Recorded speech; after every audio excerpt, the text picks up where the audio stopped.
What if a single act of kindness could change a town forever? Frank handed back the boy's line. Easy does it. The sea's a patient teacher.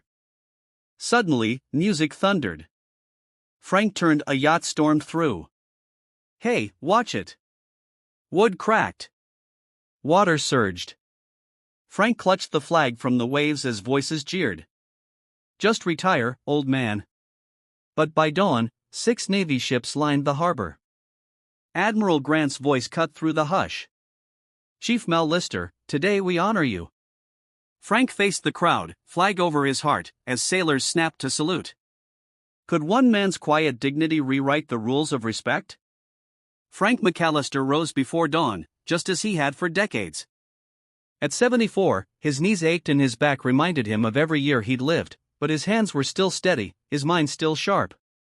In Havenport, Maine, a small fishing town tucked along the Atlantic coast, Frank was as familiar as the lighthouse or the old dock pilings, part of the landscape, but easy to overlook.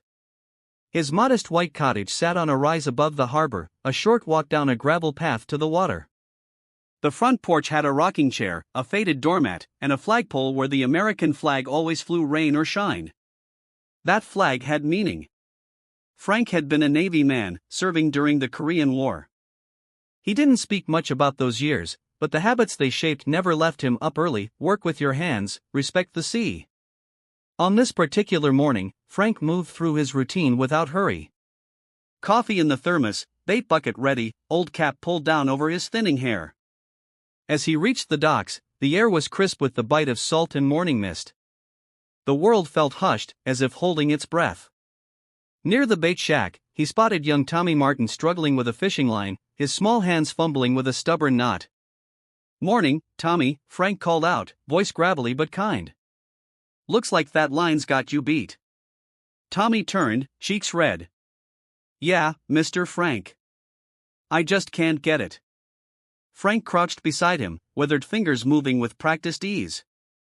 "Here's the trick, son. You loop it like this. See? Then pull it through here. She'll hold fast." Tommy's face lit up as the knot came free. "Thanks, Mr. Frank." Frank gave a small nod and moved on down the dock. That was Frank, a man of few words, simple gestures, and quiet help. His boat, the Harbor Angel, waited at the end of the dock.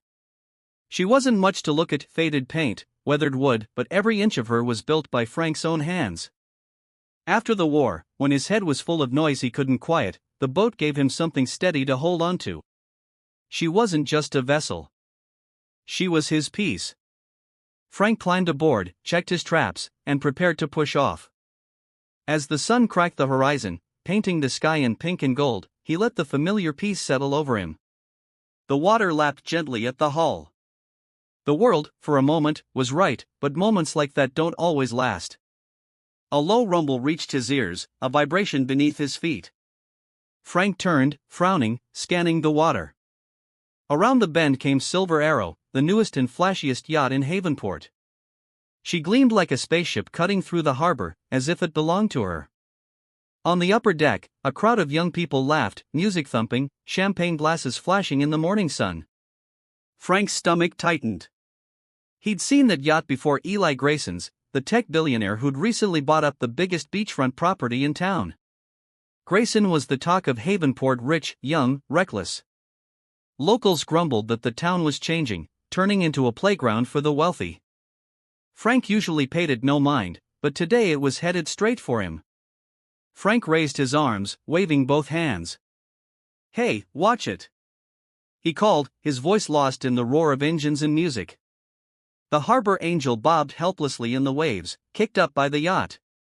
Frank's heart pounded. He tried to reverse, but the old engine coughed and sputtered.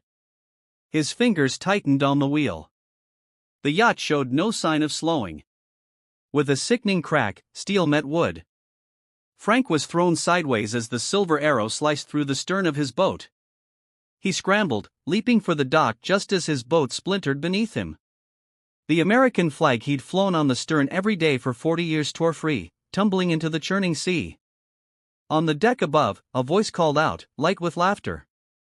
"It's just an old boat, man. Frank lay on the dock for a moment, catching his breath. His knees throbbed, his shoulder ached, but his eyes stayed fixed on the water. He saw the flash of red, white, and blue as the flag drifted between the shattered boards. Slowly, he pulled himself up, limped to the edge of the dock, and reached down. His hand closed around the wet fabric, and for a long moment, he just stood there, holding it tight against his chest. Around him, people had gathered: joggers, tourists, dock workers, some filmed with their phones. No one stepped forward. That evening, back at his cottage, Frank sat at his kitchen table. The flag spread before him, its fabric still damp.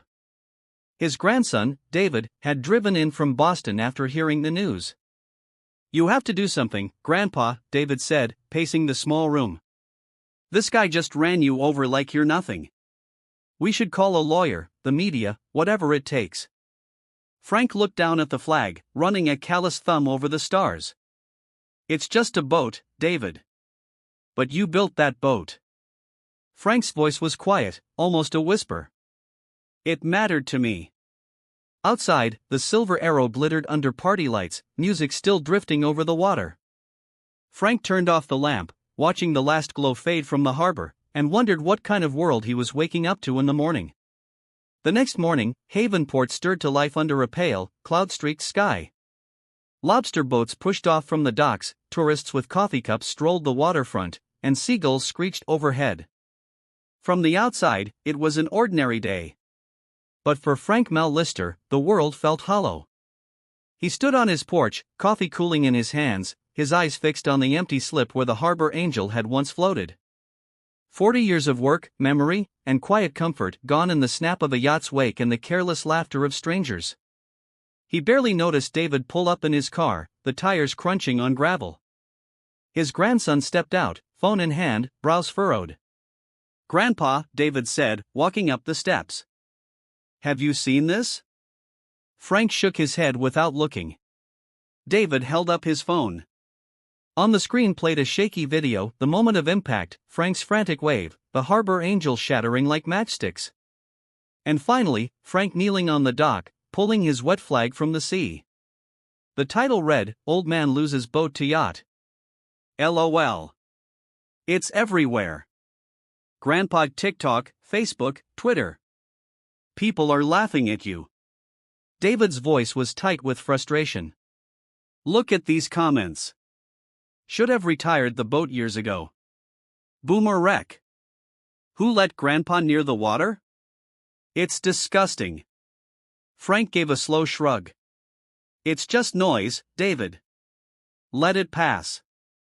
But David shook his head. "No, this isn't right. We need to call someone, the news, a lawyer. That billionaire should pay for what he did." Frank walked down the steps and toward the water's edge, the morning breeze tugging at his jacket. "It was just a boat," he said quietly. "That's not the point," David followed behind. "It's about respect, about what's fair." At the harbor, the usual faces went about their routines. Fishermen unloaded traps. Tourists posed for photos. But here and there, people glanced at Frank, some with pity, some with embarrassment, and a few with the blank, detached curiosity of those who'd seen him only through a screen. Frank passed the marina office where Jim, the harbor master, stood, clipboard in hand. "Frank," Jim began, shifting uncomfortably. "I talked to insurance this morning. They're saying the harbor angel wasn't up to modern safety codes, no radar reflectors, no navigation lights. You know how they are. They're calling it a total loss. No coverage." Frank gave a small nod. "I figured." "I'm real sorry, Frank," Jim added. "If there's anything I can do, thanks, Jim. You've done enough." Frank walked to the edge of the dock, resting his hands on the railing, looking out over the harbor. Across the water, the Silver Arrow gleamed under the morning sun. The clink of champagne glasses and distant laughter floated on the breeze. Music thumped faintly. Another party, another day. To Eli Grayson, it was just a weekend. To Frank, it was the end of a chapter. That evening, Frank sat at his kitchen table, the house quiet except for the tick of an old wall clock. Before him lay the logbook he'd kept for 4 decades, weather notes, tides, catch records, small moments recorded for no one but himself. His pen hovered over the page, then slowly moved. First day without Harbor Angel. Feels wrong. He closed the book, resting his hands on top of it. On the shelf above the table sat a wooden chest, his Navy chest, worn and scratched from years of moves, deployments, and memories best left untouched. Frank reached up, drew it down, and lifted the lid. Inside lay medals he rarely showed, photographs of young faces frozen in time, and at the bottom, carefully folded, his retirement flag. As his fingers traced the cloth, headlights swept across the window. David let himself in, dropping into the chair opposite. "Grandpa," David said softly. "You don't have to just take this." Frank looked up, his eyes steady. "David, I spent my life making peace with things I couldn't change. But this," David clenched his fists on the table. "This isn't just some accident. That man wrecked your boat. He humiliated you. He should pay." Frank leaned back, exhaling slowly. What would it fix? A new boat wouldn't bring back the mornings on the water. Wouldn't bring back the men in those pictures. It was never just the boat, David. The younger man sat in silence, his anger simmering just below the surface. Finally, he asked, "Do you regret not leaving this town?" Frank gave the faintest of smiles. "I don't regret the town's soul. I regret that it forgot how to listen." Outside the harbor, lights flickered to life, casting rippling reflections across the water. Music still pulsed from the Silver Arrow, and laughter drifted faintly through the night. Frank stood, walked to the porch, and leaned against the railing, looking out across the dark water. Behind him, David remained at the table, watching his grandfather's quiet silhouette against the night. Neither of them spoke, but both sensed it, the town, the moment, the weight of something larger gathering just beyond the horizon. The next morning, Havenport woke to an unusual stillness. A thick fog hung over the harbor, softening the outlines of boats and buildings. Frank stood on his porch as always, a mug of coffee warming his hands, watching the gray curtain where the sea met the sky. Since losing the Harbor Angel, he'd kept the same routine out of habit, rising before dawn, standing on the porch, waiting for something that no longer came. He wasn't sure what caught his attention first, the deep, rolling sound of foghorns or the sudden hush that fell over the town. Frank's brow furrowed as he stepped to the edge of his porch, squinting toward the water. From within the mist, shapes emerged, massive, steady, unmistakable. One by one, 6 U.S. Navy ships cut through the fog, moving in perfect formation into the harbor. Word spread like wildfire. Shopkeepers flipped their signs to closed and rushed to the docks. Tourists paused mid-step, drawn by the sight of steel hulls and flags at half-mast. Children were pulled close by parents who sensed something important unfolding. Frank watched from his porch, puzzled, heart beginning to pound. There were no military exercises planned, no dignitaries visiting, nothing to explain why the Navy had come to their quiet little town. On the lead ship, a guided missile destroyer, the crew lined the deck, standing at attention. At the rail stood Rear Admiral Susan Grant, her white uniform sharp even in the dim light, her face composed as she held a folded American flag. Frank felt his chest tighten. He knew that fold. He'd performed it himself years ago, after funerals, after losses at sea. It was the fold given to honor the fallen, the fold presented to the families of those who never made it home. Slowly, Frank set his coffee aside, his old instinct stirring. He moved down the porch steps, his cane tapping lightly on the wooden boards, and began the walk to the harbor.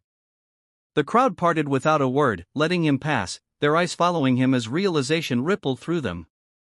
At the water's edge, Admiral Grant stepped ashore, flanked by a formal color guard.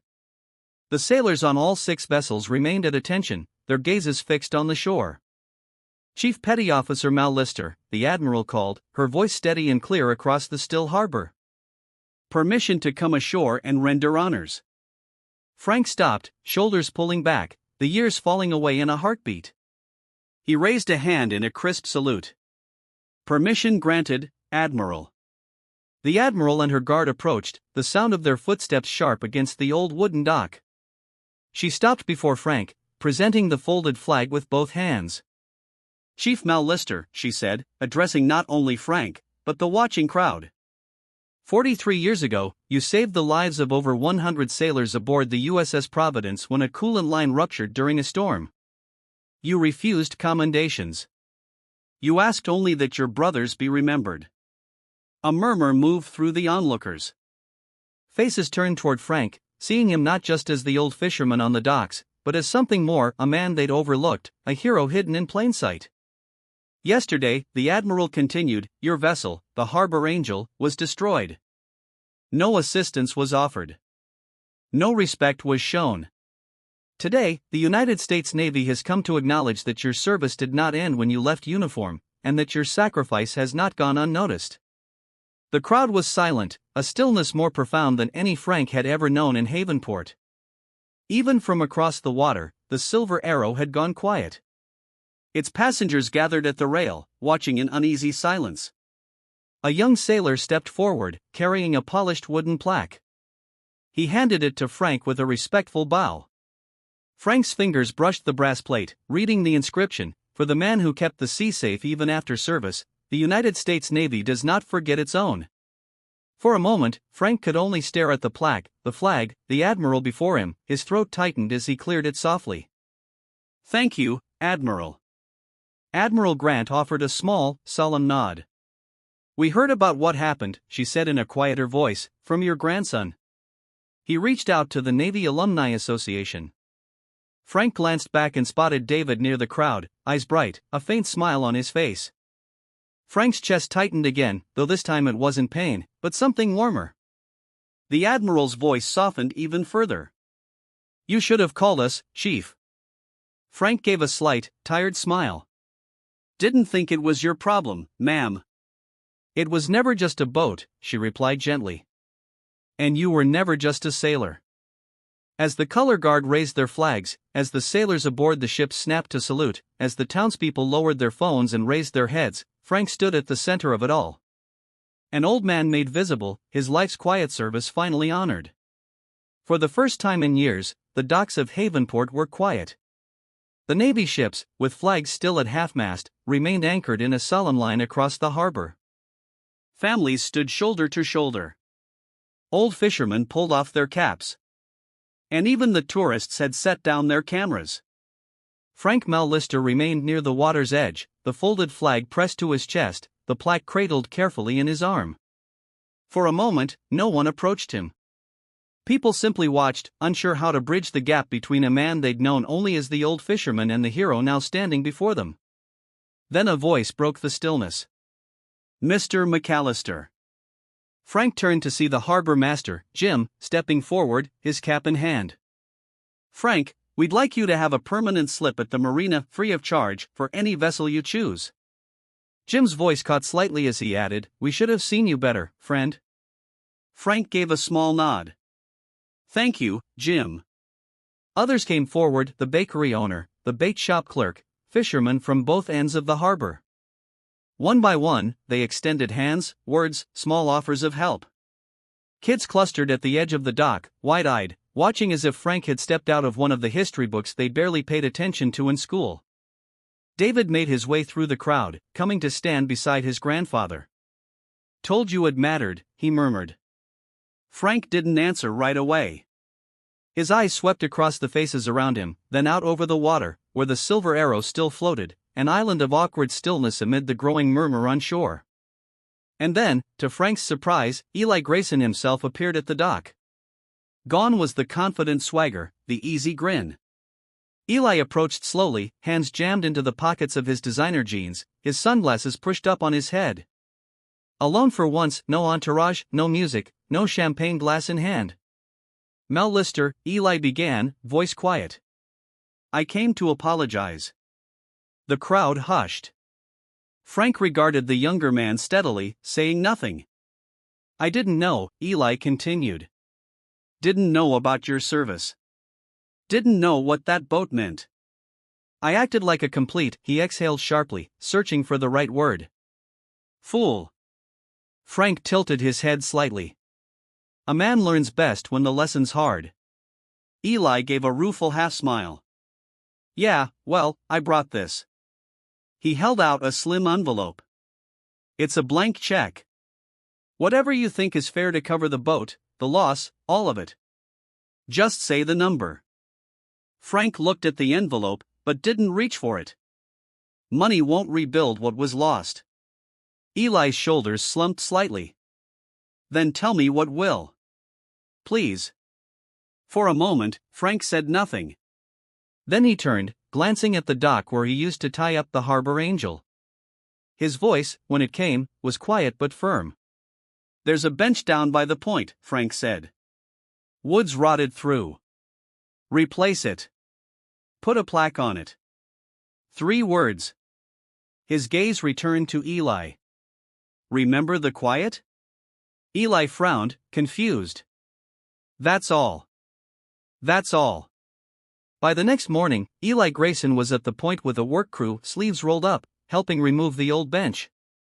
Townspeople watched, some with suspicion, some with curiosity, as the billionaire hauled lumber, sweated through his designer t-shirt, and hammered the new bench into place.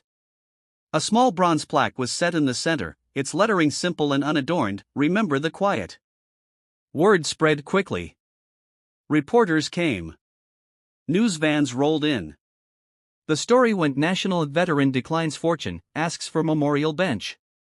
Commentators debated whether Frank had been too forgiving, too modest, too old-fashioned. But none could deny the quiet dignity of the man at the center of it all.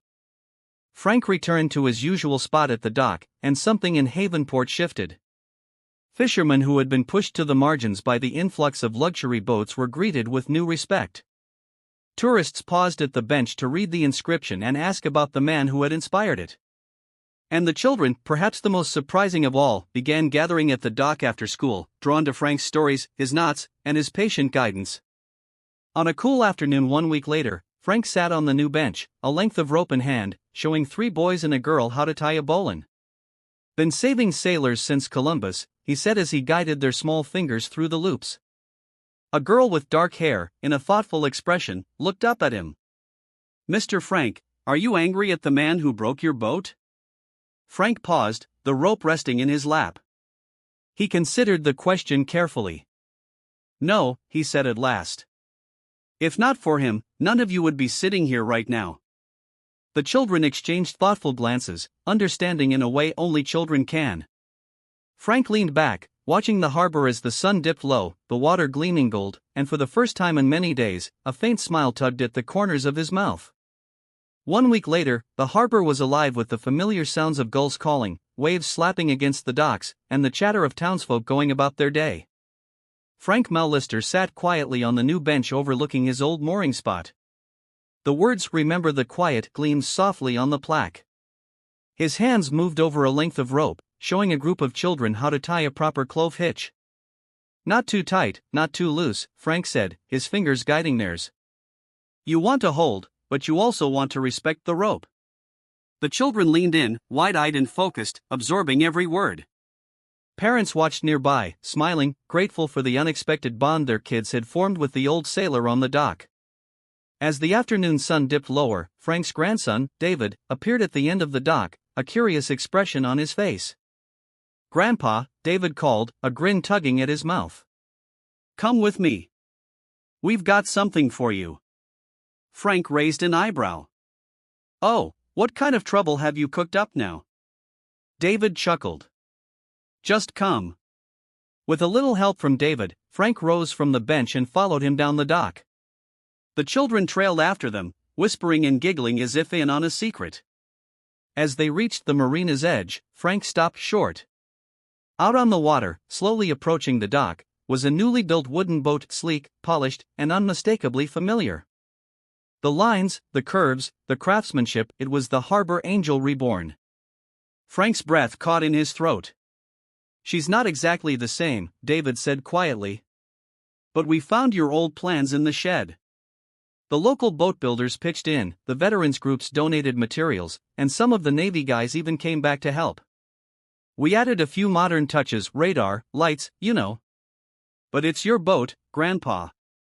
Frank stood frozen as the vessel eased up to the dock, her American flag already flying proudly at the stern. His weathered hands reached out, trembling slightly as they touched the polished rail. A voice called from the deck. "Permission to come aboard, Chief." Frank looked up to see a Navy officer standing at the helm, grinning. He nodded once, a lump rising in his throat. "Permission granted," Frank managed. The crowd that had gathered on the dock burst into applause. Cheers filled the harbor air. Tourists clapped. Fishermen raised their caps. And even a few of Eli Grayson's yacht guests stood watching, hands shading their eyes. Eli himself stood further down the dock, quiet, watching with an expression Frank couldn't quite read, something between admiration and a humility Eli hadn't known how to show before.